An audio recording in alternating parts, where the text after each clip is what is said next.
Hi, my name is Jason O'Brien. I'm a research scientist for Environment and Climate Change Canada, and I am an associate editor with the journal Environmental and Molecular Mutagenesis, and I'm in charge of handling any AOP articles that are submitted to that journal.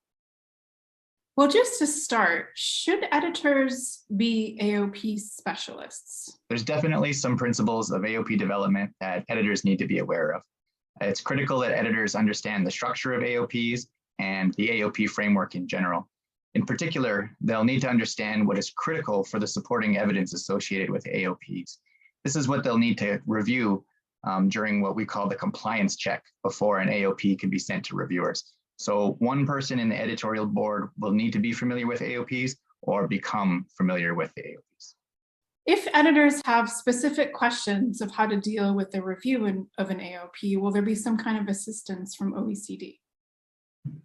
Mentoring options will be made available. Editors and review managers who have experience handling AOP reviews can help inexperienced editors through the process, help them address any questions, and so on, until the new editor feels more comfortable with the process. Well, let's talk about steps before the review.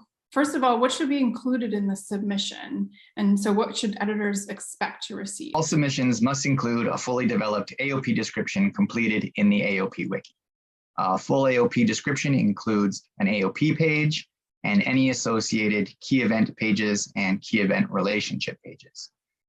And as part of the submission, authors must provide a link to this AOP entry, as well as a snapshot PDF of the AOP description, and this can be generated in the AOP wiki. At the discretion of the journal, the submission may also be accompanied by a companion journal article that includes content defined by each journal according to instructions for the authors. This article would also have to be reviewed by the reviewers and will be published in the journal, while the AOP content is published in the AOP wiki and optionally by the OECD in the AOP publication series. The AOP article and the AOP wiki content are reviewed as a single submission. Both are submitted together and the review covers both elements. So journals who plan to get involved in the AOP review and publication may wish to create a new series for the AOP related articles.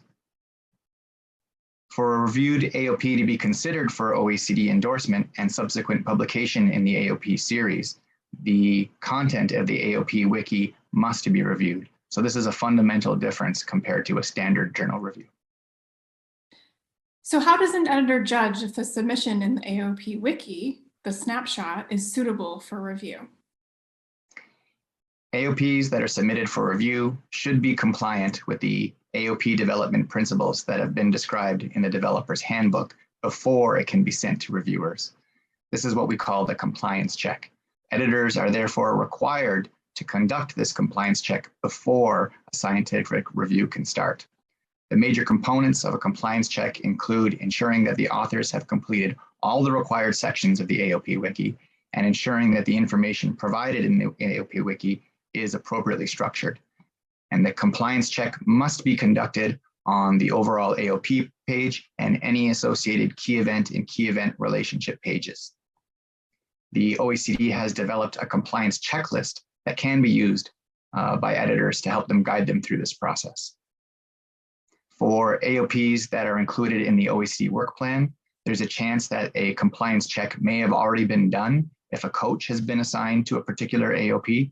However, it will be the editor's responsibility to check the checklist themselves and have a final say about whether the AOP is compliant with the development principles or not. Should an editor only select reviewers who are familiar with the AOP framework? Prior experience with AOPs is not a requirement, since the review of the AOP should focus on the scientific aspects of the AOP.